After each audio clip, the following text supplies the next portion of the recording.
Before I moved into digital accessibility as a full-time role, I did a lot of technical training and support for faculty and staff at the University of Pittsburgh, where I still work.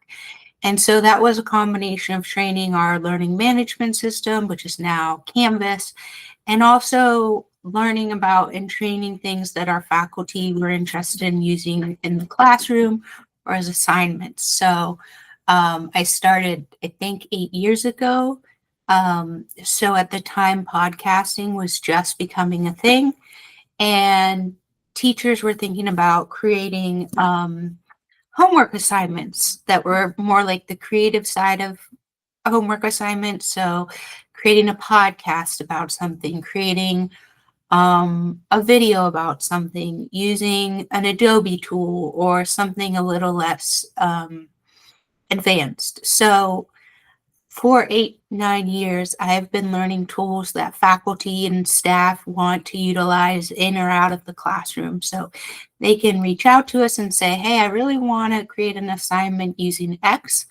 And if one of the people on my team knows how to do it, then that becomes their project. But sometimes we don't because, technology evolves. And so we'll go and learn, and then we will either meet with the faculty member one-on-one, or we offer workshops when we notice that there's a bigger demand. So podcasting was one of my first projects, and that was simply, how to record audio, what software tools to edit it with, how to export it and upload it. Now, the second part of podcasting is AI. And one of the biggest advances and kind of a shock to people in this world was when NotebookLM released this ability to create this conversation. They have these AI voices. It's a man and a woman, and you link to your articles, your web links, your YouTube, any data you have, and I'll show you how you do that. And then you can click this audio overview button and it creates a podcast using AI. It's like a man and a woman talking back and forth about whatever it is you've uploaded. And so people are using this in different ways in and out of the classroom and in academia. So I have PowerPoints that have resources, but one of the interesting things that some scientists have done in one of the articles is that, when you're in academia, you're sifting through huge amounts of research. There's articles going back 10, 15 years. You have a lot on your plate, not enough time to read through all of these articles. So some of them, if they just need to sort of know the crux of the science of, one part of something they're working on, but they don't have 4 hours to read all the articles, they link to all of them or upload them. And then they use the audio overview to create a podcast that basically teaches them about what's in all of these articles in a third of the time. So they could be doing other things like cleaning up their lab or cleaning up their office while listening to this basically fake podcast, teach them what they need to know instead of sitting there for 4 hours. There's a whole lot of ways to use this. Obviously, when you say podcast, and I sort of was thinking about this as I was finishing up this presentation, because podcasting started as just people, real people, not AI, real people talking about something. It was more for either informational purposes like current events, getting your news in a different format, or entertaining. Maybe you're on the bus or you're doing housework and it's just something to keep your mind occupied. But this ability to have this audio overview of huge amounts of data sort of takes that word podcasting and it offers a lot of other options, whether it's an accessibility focused one or a new way to find insights to something, a new way to prioritize. So I'm going to go into my presentation, and I'll talk more about what I mean by that. So give me one moment.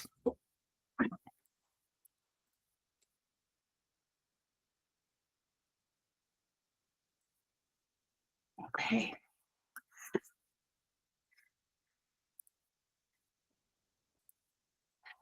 All right. So this simply started because I'd always worked on the podcasting side of educational software. My name is Laura Trybus. I'm a certified accessibility software professional. I've been an education software consultant for almost 10 years. I do a lot with digital accessibility and assistive technology. So welcome to podcasting in 2025, when a lot of it is now AI.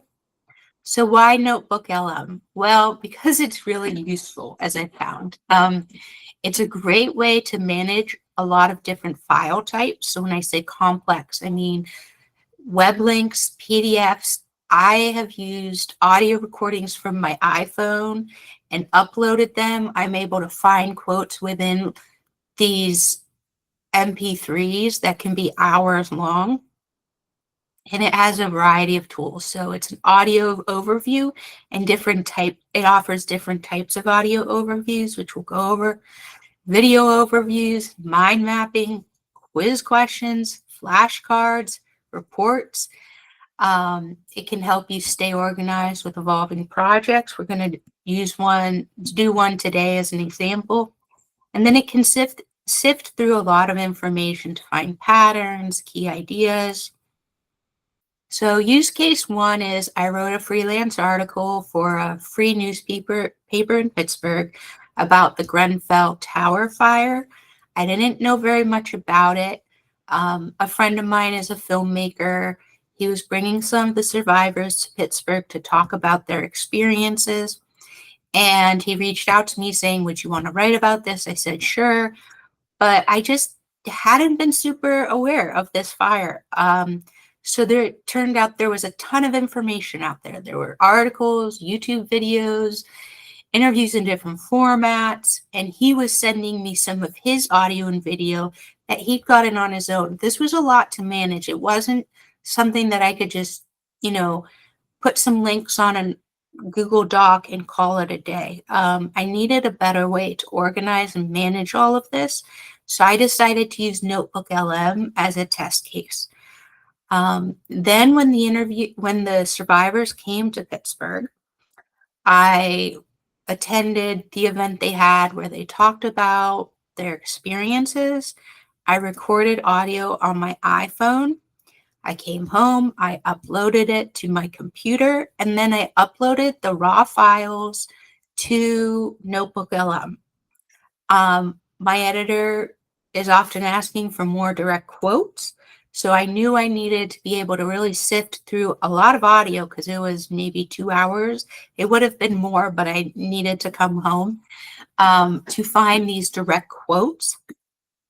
As I edited this article and wrote it and thought, oh, I should include this, not that. So I'm going back through a lot of different information sources to find what I need. So I put everything into NotebookLM to keep it all organized, and it worked out really well.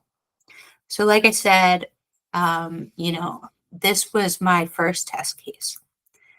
Give me one moment. No, I don't want to annotate. Sorry. All right, I'm going to share. So I'm going to go out of PowerPoint now, and I'm going to go into NotebookLM.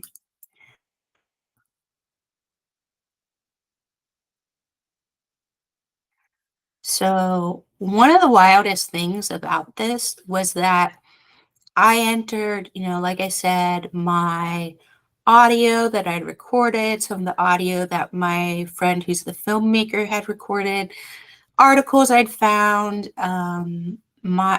just whatever I could find, YouTube videos. And when I had to do the audio overview and write the article, this was the title that it created. It pulled this quote from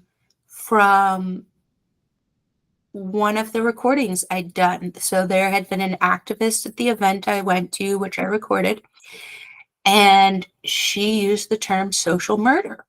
Now, if you think about how much is in this notebook in terms of just pure data, I have hours of audio recordings, I have articles, I have congressional funding data I was looking at, and it went through all of that, and it found this term that really is a very loaded and heavy term.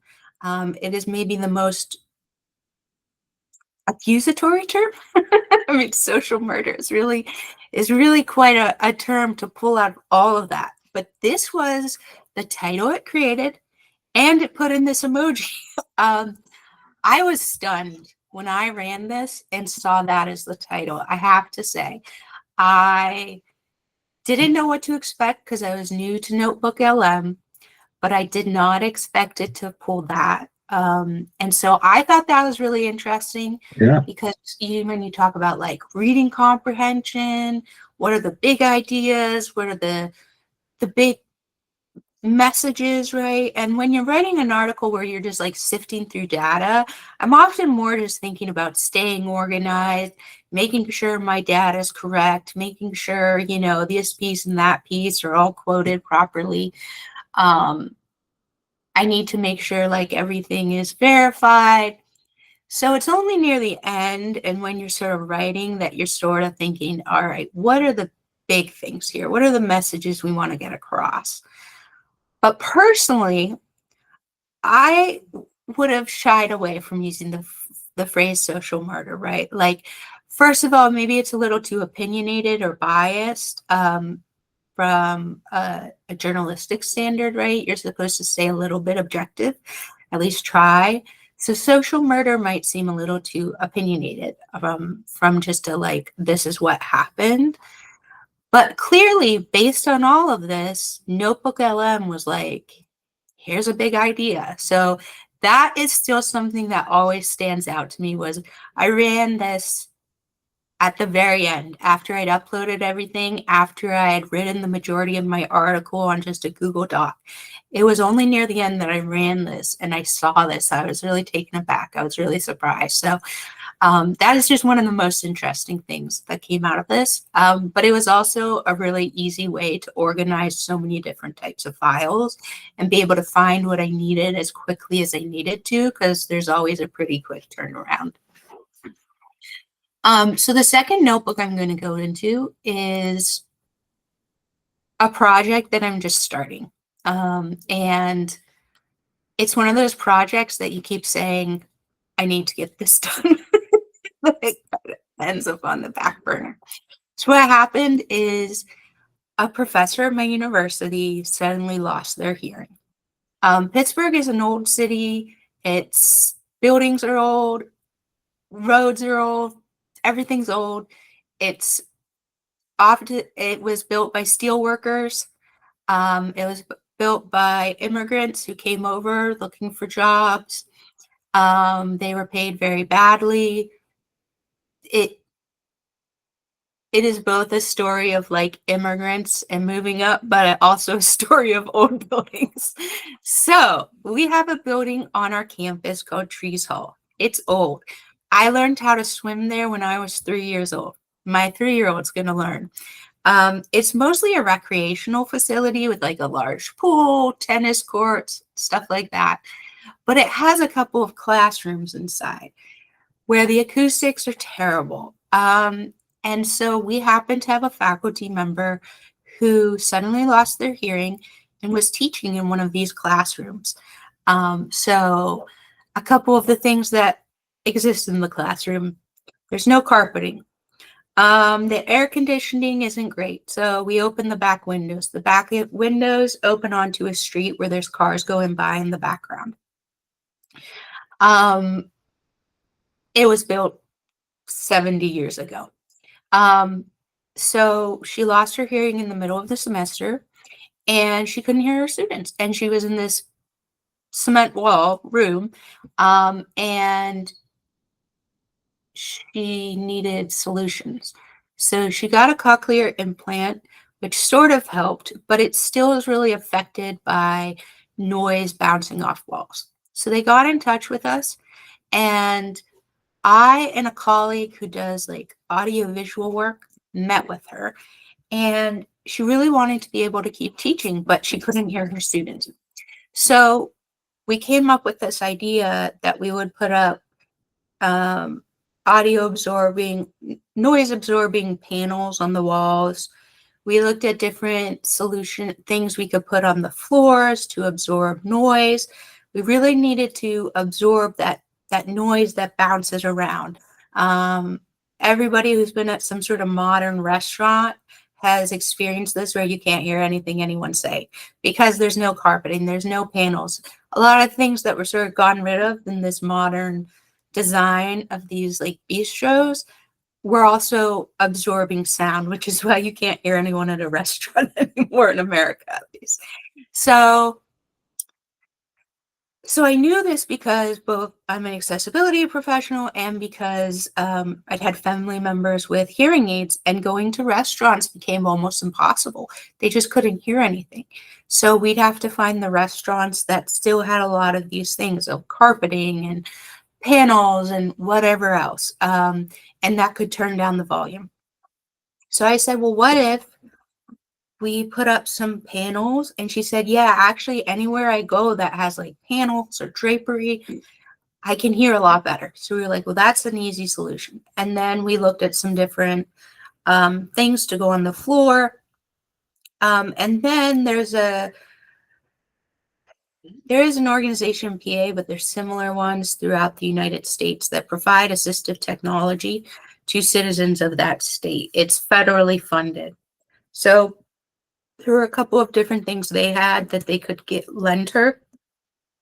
One of them was like a Roger pen. So we put her in touch with them, and then we started to modify this room. And we quickly realized that this could be an academic journal paper, but neither of us have ever written a journal paper. We're also people who are often like going places. We're not at our computers like used to writing things like this. So anyways, we've been sending files through Slack, through OneDrive, taking notes. It's not very organized. So I decided that for this training, we would start organizing it all. So I created this new notebook. I named it. I uploaded a PDF we'd found that talked about ways to modify rooms for people with cochlear implants. And I also found a link about the type of hearing loss she'd experienced. There was a movie made about somebody who had this happen. Yes. Quick question, and Yeah. I do appreciate all the stories that you've been telling. I'm talking too much.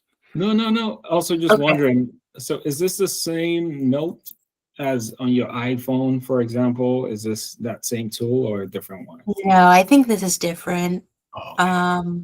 But you would be able to probably upload the note that you take on your iPhone to this notebook. Okay. Okay. I know those that voice one's very messages you powerful. can probably upload. So, so this is sort of the beginning of a notebook, and I could click on Audio Overview. It'll generate an AI podcast. Now, I don't have a lot of data here, and obviously the types of data you put in can create biases, right? What you do and don't. But leaving that aside, if I were to upload a whole lot of PDFs and data about hearing aids, which I don't know a ton about because that's not my specialty. There's people, audiologists, who that is their specialty. There's a lot of new terminology that we weren't familiar with about acoustics and stuff. So we've sort of had to learn a lot. So if I had a ton of PDFs about like hearing and audio acoustics and stuff, I could use this both to teach myself. So one way I could do is upload all these PDFs and have it generate an audio overview that I would simply listen to learn as I'm like doing the dishes. Another way I could use this is to help it to help me start thinking through how to structure a journal paper, how to organize it, what are the key points, what is the data I need to explain to someone. There's sort of the balance in research of like making it understandable to a reader, but also making sure your data is good and you're going to get, published. And so we've been trying to keep track of our data. Like, we know that the panels alone have brought the decibel levels down, which is fantastic. She can hear her students. But the flip side of that is that some of the terminology we're now using requires that more advanced knowledge that we got by reading these other journal articles. Also, I'm still tracking down where those journal articles are that we read because I can't find them. Anyways, point is, if you struggle with organization, something like this may be great for you. So one of the things is when you click into this audio overview, there's a couple of options, and this sort of goes along with what I've been talking about. So there's the deep dive, where they're really going to get into your data and explain it to you. And AI companies are still figuring out how to profit from these investments, how people are going to use it, how they want to use it. So one of the things they're looking at is like, do people want this deep dive, or do they just want these sort of brief summaries? And I've seen like different approaches to this. So there's the deep dive, which is exactly the opposite of a brief, which is just going to sort of help me understand the basic ideas. There's the critique. So this is kind of, what you might get from an academic if you were to say, hey, could you take a look at this, which makes academia very nervous about things like this. And there's the debate, where it could go back and forth about these ideas, the pros and cons, the, different ideas. It can help you prioritize, again, those messages of like, what are the main ideas I should be taking from this, which is something, you hear a lot in education. You can also tell that AI hosts what to focus on. So I could say focus on terminology in terms of acoustics or hearing loss. I could say focus on solutions, focus on room modification. Targeting a specific audience is really important. So make this understandable to somebody with an 8th grade reading level versus a PhD. When we talk about accessibility, one of the things of accessibility is called plain language, and it's about knowing what reading level somebody needs to understand what they're reading. So, for example, they did a study where they found that when you vote in America, there's like the candidates, and then there's often, and I'm forgetting the names of it, but like addendums. That's not their official term, but it'll be something like, do you think we should establish this tax, right? And it's going to go to the parks. Well, they found that these addendums, and that is not their official term, are written at a reading level of a PhD student. So you need a graduate level reading level to understand this, which is really problematic because most people don't have a graduate degree. And a lot of these things are actually really important. We've seen these types of small addendums cause massive impacts when people don't understand what is being said. So you can change the length here. You can choose a language. They're always adding new languages. I saw some updates. And really, they're always adding new tools. Last time I used this, I think, I don't remember all of these being here.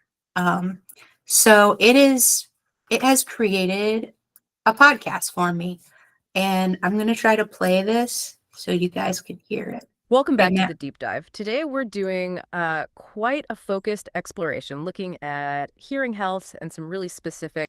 Are you able to hear that? acoustic Were you able to hear physics, that? Yeah? all based Okay. on research Yes. to us. That's right. And we're tackling two pretty different areas, actually. Yeah, they seem wildly different on the surface. On one side, we've got what sounds like a medical time bomb, a genuine health crisis needing immediate action. Definitely. And then on the other side, we're getting into the weeds of the daily sort of subtle struggle that technology users face, specifically with acoustics, you know, the sound of a room. Exactly. That contrast is key. We're diving into sudden sensorineural hearing loss, SSHL, which, as you said, is absolutely a race against time. Okay. And then we So that to me is just absolutely wild. There are these two AI people talking about this. They sound like real people. I know someone who sounds like that guy. The first time I heard something created with this, I said, "Is that so and so?" They're like, "No, it's just the AI guy." I'm like, wow, okay. So, the other thing is, how else can this be used? Um, you know, explaining scientific facts can be really hard right now. Like there's this, at least in America, this skepticism of science, and there's a lot of misinformation. And so sometimes it's hard to explain scientific facts if you're either so deep in the weeds as an expert that, like, we call it expert bias, I believe the term is in my field. It's basically you're assuming people know things they don't. And so finding people who can explain some of this in very low level ways that are understandable has been a big challenge. Something like this could be used really easily to do that. Or you need to translate something into multiple languages and put out information very quickly. If you didn't have a translator for all of them, you might be able to use this as a stopgap solution. So, podcasts started as entertainment or news, and now it's like, well, what else? What else can we use it for? We can go through all of this data and have somebody explain it to us. That it can find patterns. It can create a fake quiz for you, walk you through it. You can use this to also create the transcript. So if you do create a podcast with this and you need a transcript, it can do that as well. And because this is about podcasting, I just wanted to share, there is a free tool for audio editing called Audacity. It's what we always suggest as sort of that first level editing tool if you're new to editing. So I'm just going to show you that website.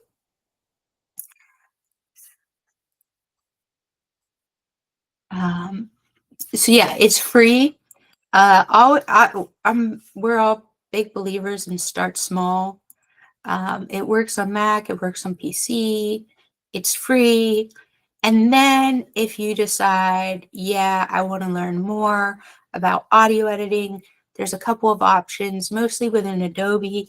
Adobe has two things. It has Adobe Audition, which has a much higher, steeper learning curve. And then it has this beta program called Adobe Podcast. That is beta, so there's problems with it. But Audacity is free. Obviously, Adobe is not. Now, if you are a student or you are a teacher, Adobe has educational discounts. Adobe also has a thing called the Adobe Education Exchange. I'm going to pull that up as well. It has lesson plans. It has trainings, tutorials. So if you are a teacher and maybe you're teaching middle school and you need resources, it also has lesson plans, grading rubrics, ideas for, different things you can make in the classroom. I used to use this a lot. Now it's a little more focused in terms of, it used to offer a greater variety of trainings, but still has a lot of free stuff. You can see other people's training materials and you can upload your own. So it has a lot of trainings now about Adobe Express. There's creative challenges. Now they're doing generative AI in Adobe Express. But I do love the Adobe edX website. I am a big fan because there aren't a ton of places I found that have such organized teaching resources for multimedia. And I still have a lot of professors who are looking for grading rubrics for multimedia and digital projects. So I'm just going to add a couple of things to this research project. So for example, we were looking at different panels, foam panels. So I'm going to go back to our notebook. Okay, so we were looking at different types of materials. We had to keep track of what she had and the different assistive tech we were going to try to use. And we sort of wanted to keep track of all of it because we didn't know what we would end up using. So I have this studio foam wedge that we were thinking about using. So clicking on website here, you could paste more than one URL. Just use a space or a new line. It does have some rules around like paywalls. So if it does have a paywall, it's not going to be able to read that. And if I were to have like pictures, so I do have some pictures that my colleague gave me, but you know, obviously you could upload that here, choose a file.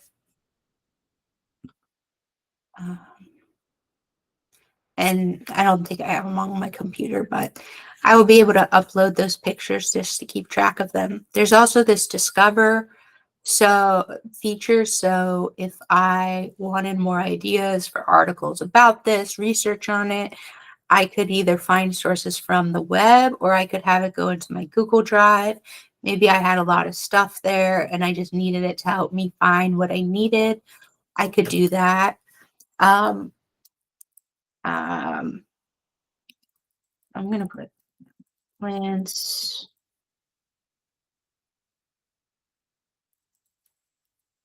and room modifications. So now it's quote unquote discovering sources.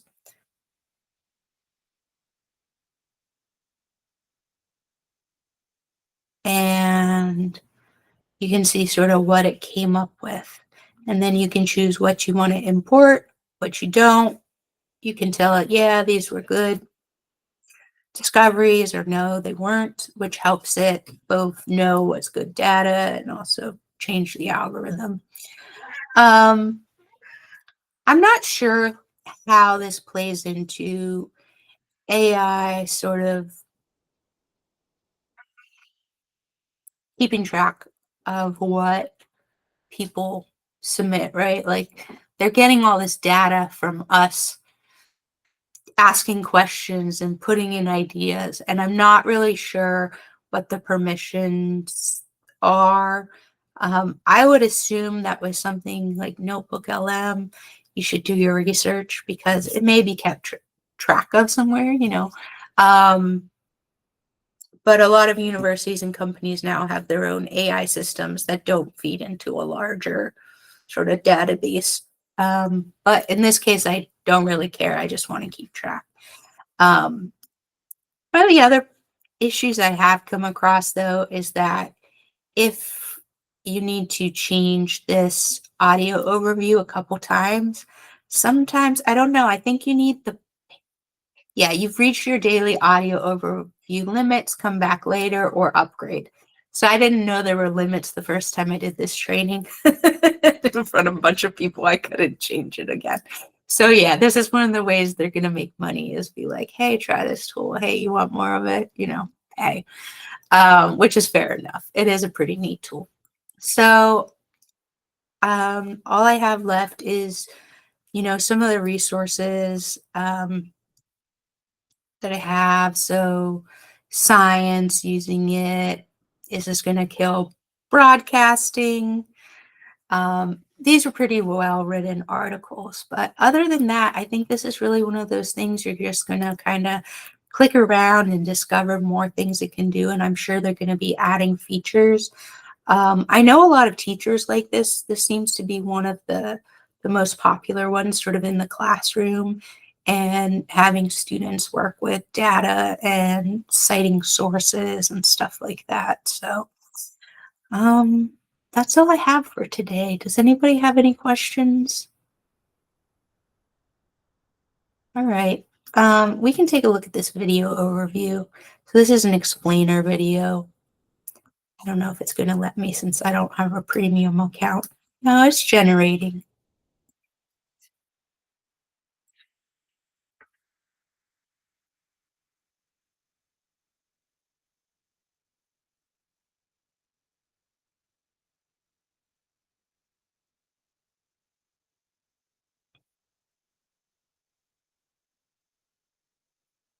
Everything it does takes a little bit of time. Yeah. Yes. While we're waiting, just wanted to know what's the main specialty for the tool. I know a lot of modern tools try to be everything. So Yeah. NotebookLM made its splash with this podcast feature. Okay. This like really put it on the map of, oh my gosh, it can do this. So that was sort of its marketing wow factor. But I also just like it. I think its other focus has been education and academia. I know a lot of people in multimedia use this because they too are keeping track of a lot of files, audio files, video files, transcripts. So the people I work with who do like video editing, they use this a lot. And for I'm sure there's other people, but that's what I know of. right, and for our audience, I'm just wondering. So, is this something they can get? We can get started on as far as. Yep, you sign Maybe- up for NotebookLM and you create a notebook, you name it, and you can just start adding things, playing with the tools and seeing what it creates for you. And I'm sure there's 100 more ways to use this that I've never thought of or read about, and sort of the pros and cons of AI too. Now, do you have to? Can the AI just do everything for you, so you can, add your own text and it creates voiceovers? Is that what I'm seeing? So, like, it can create these, podcasts, but of course, you're going to need to go through and listen to it and say, oh, this fact is wrong, or this isn't quite the message. Like AI sort of does that first draft, but it needs a human to really go through it and listen and say, oh, we need to take this out, keep this, change this. You could probably use this as I think this video that's generating now could be an explainer video. It's a first draft. I see AI as a first draft for everything. I mean, there are times I don't think you should use it at all. That's a personal preference. But you still need people to go through and read it and make sure it's okay and, tweak it and make sure it sounds like a native speaker or something that actually makes sense. It's not just having one of its, delusions, hallucinations. Which I assume could happen with this too. The only thing that probably makes this a little better is that it's only based on the data you're uploading. It's not pulling from whatever its newest AI platform is, if that makes sense. Like, I've had hallucinations when using different AI platforms. And it'll say, oh, yeah, I can do this. And then it generates and it generates and suddenly goes, oh, wait, I can't do this. Like, okay. So at least I know where the data is pulling from. I know what it can and can't do. I'm not asking it to do anything it can't do. I Do you am know? not sure like what the limits are. Yeah. Do you know any major podcasts out there that are using this tool? Would they tell us? Yeah, I I mean, know. would they tell us? So what's the Um, output that you get from this tool? Are you just able to? you can use the audio overview, and I'm Okay. pretty sure you can download the MP3. I'm waiting for this video overview. And I would think you can like copy and paste, screenshot, do a screen recording of things if you can't download the file it's creating. Add notes. So some people add notes to this, like, this is important or whatever you may have here. I know some people use the note functionality. It is not based on the same platform as Google Gemini. So just from a developer standpoint, they're pulling from two different things. They have two different functions which like sort of overlap, but not totally. Like I looked up what their differences are supposed to be. It sort of made sense. Google Gemini is supposed to be like a basic AI assistant, whereas this is supposed to be more of like a content assistant.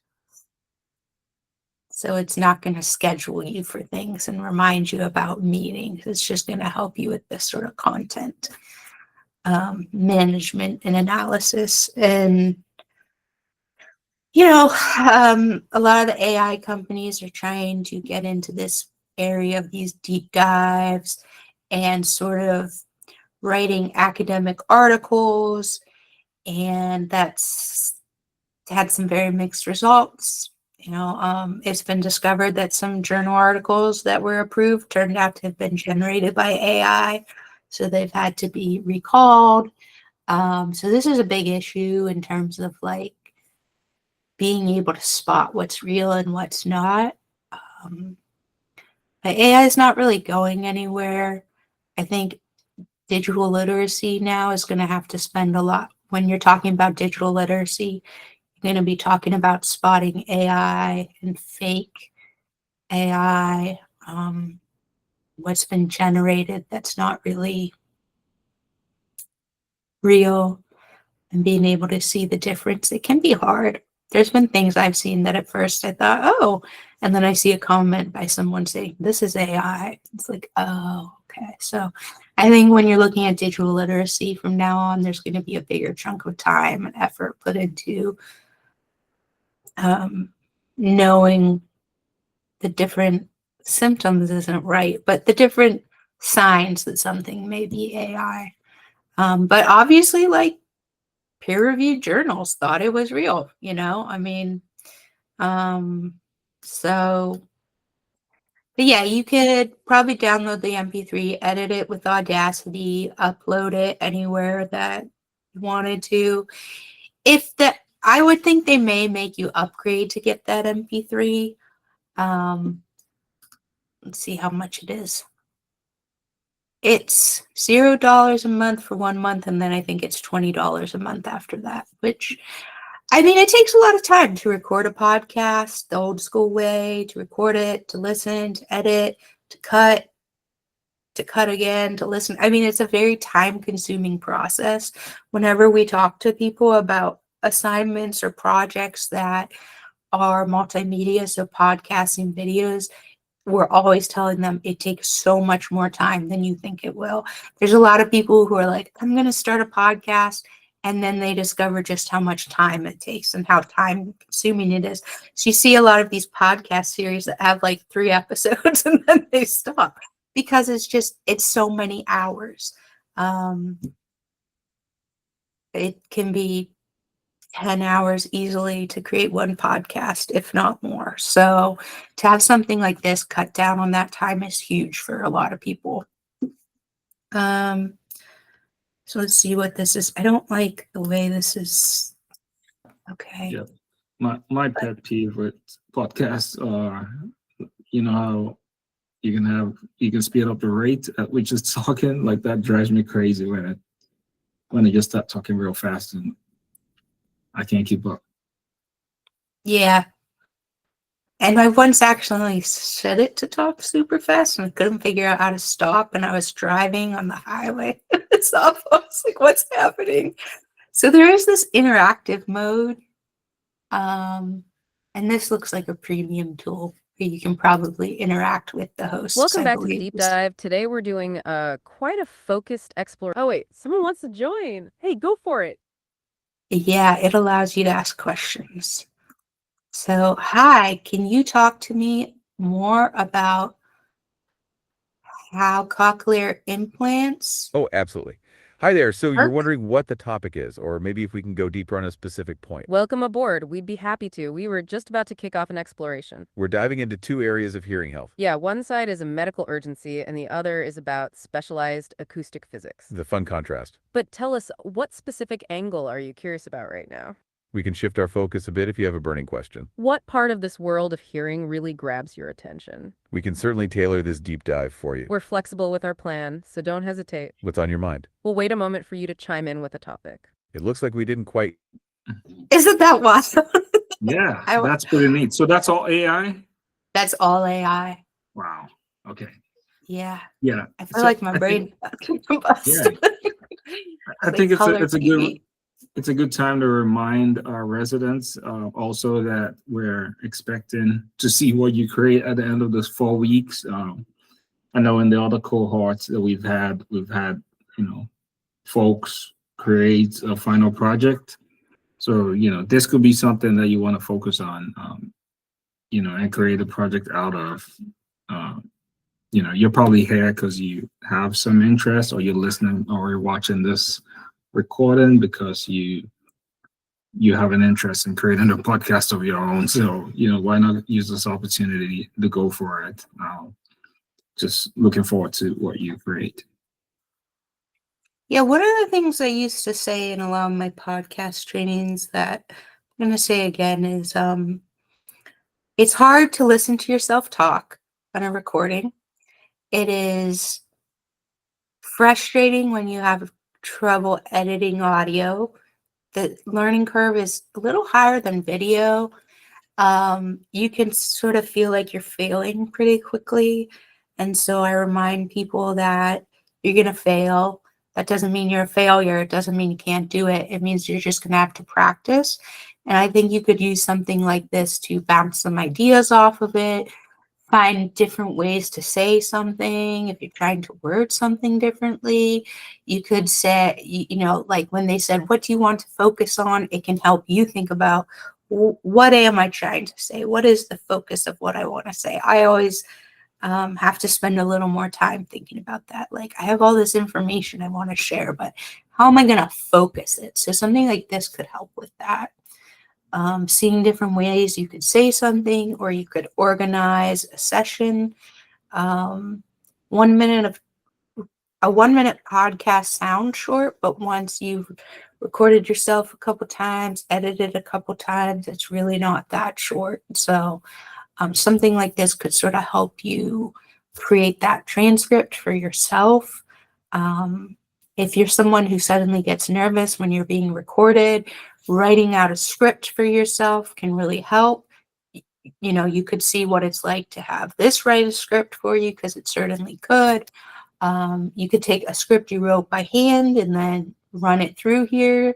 There's a lot of different ways you could sort of just play with what you have, but I'm always going to be a believer in authentic communication being the most important. I see AI as a way to just like help us, but thinking AI can do the same as a human. Obviously it's pretty mind-boggling that those AI podcast hosts sound as real as they do, but at the end of the day, you still have to be the one telling it. Here's what I want to talk about. Here's what I want to focus on. Here's the listener audience. All of those things still require you to do that. And to me, that's the most important part. Yeah, it sounds like good value for money. At $20 a month for, for a podcaster who's going to be using the tool for a long time. But I'm also wondering if there's any other free options that you know of that we can take advantage of. So there's a couple of other AI platforms, and one of the things you can do, I didn't include it in this training, but ChatGPT actually has plugins, and you can go into their, I think it's called their marketplace. Let me log in. Give me a second.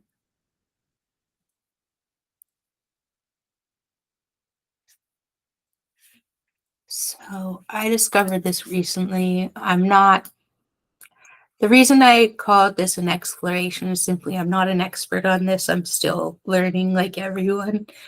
Um, there are these different GPTs. So when you type in podcast, there are these other, so there's like Podcast Pro that'll help you with your content. So there's a lot of other little GPTs you can try using. There's the NotebookLM podcast maker. There's podcast.ai.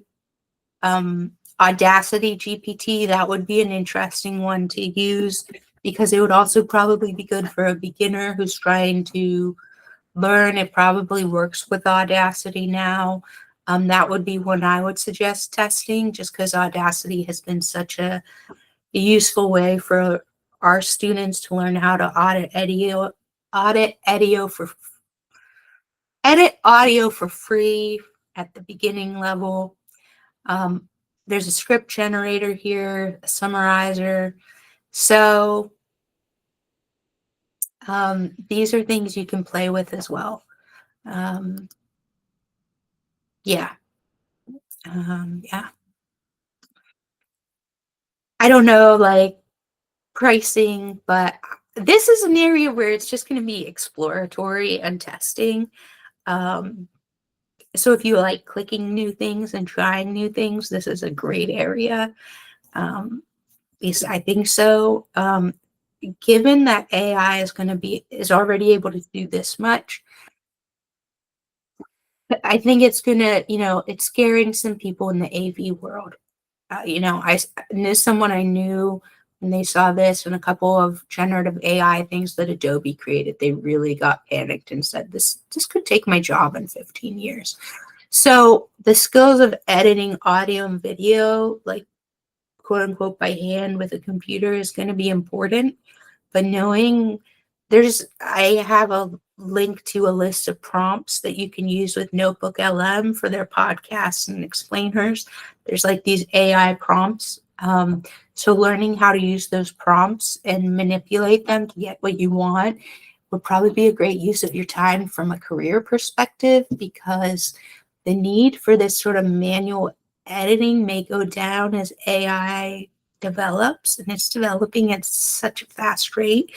You may just be able to use a audio editor in a couple years where you just say, keep this, but not that, delete this, not that. And you're not, dragging the little lines and hitting the buttons and dragging things over. I mean, that could go away in, I don't know, 5 to 10 years. So knowing how to use the prompts for something like this would probably be a good use of time. Even if, you're not an expert, just playing with things like that is really, really helpful. I see so many freelance projects now that involve knowing how to use AI prompts for something. Like they want somebody who has knowledge of something and can write in an authentic voice, but can also use AI. And using AI is a very sort of general term, but I think most of what it is just knowing which prompts to use, or going to ChatGPT and asking it which prompt to use. The guy who originally showed me how he was using NotebookLM is a AV audio video editor. And he said when he doesn't know the prompt, he just goes to ChatGPT, asks it, what's the prompt to do this? And it tells it. It sounded so obvious yet genius all at once. So learning how to use those prompts could end up being very useful in the future if we move into these more like generative systems or systems that are just sort of speech to text or text to speech. I've used Adobe's generative audio editing AI, where I could upload images and then put different backgrounds behind it. And one day it did an amazing job, and the next day it did a terrible job. So it's kind of like hit or miss with anything like that. But at least sort of knowing the ins and outs of it. I had to learn some of the prompts to get it to work. But then some of the other prompts the next day when it went really badly didn't work very well. So that's kind of where that learning how the prompts work is really helpful, because you may just have good luck one day and the next day you need that knowledge to have it work again. So any project you work on right now, there's a lot of exploration, but this is one where the possibilities are pretty big. Yeah, there's just so much to talk about when it comes to AI and the changing landscape. But I think especially for our audience who, you know, are looking for cost-efficient ways to learn these tools, I think it'll be important to find free tools. So, you know, thanks for highlighting those. Yeah, I mean, Adobe's podcast tool that's in beta, it may give you a free trial version. Mhm. I just pulled it up. Hold on, let me just switch to that. And we're out of time, by the way, just letting you know. Yeah, Okay. yeah. All right, so if you just type in Adobe Podcast, this is what you'll see. I'm logged into my Adobe account, but they may have a free trial here somewhere. They have these use cases, so recording, editing, converting. I mean, of course they want you to use this because it uses all their other tools as well. Okay. But this one is sort of in development. I've heard sort of the goods and the bads of, like, it's good for some things, but not other things. So, but I personally haven't used it. Yeah. I wish Adobe was more like Canva, where they had all of their tools in one place. There's just so much. But then so how many- would they make millions of dollars? Yeah, but Canva is I making a know, lot of I money know. too, and it's just I know. one tool that does all I of that. know. Yeah. I know. So it's interesting. Yeah, but this was excellent information. Just really want to appreciate your time, and we know it's a Sunday, so hopefully you still have some time to do other I things do. before tomorrow. Yeah, hope to bring you back soon with another Awesome. topic. And I yeah, enjoyed it. absolutely appreciate it. I'll stop. send you my PowerPoints because it has links to things. Yes, yes, that'll You be can very share it helpful. with anyone you want. Okay, awesome. That'll be helpful. Right. Thank you so Thank much. you. Have a good All day. right, thank you. Bye.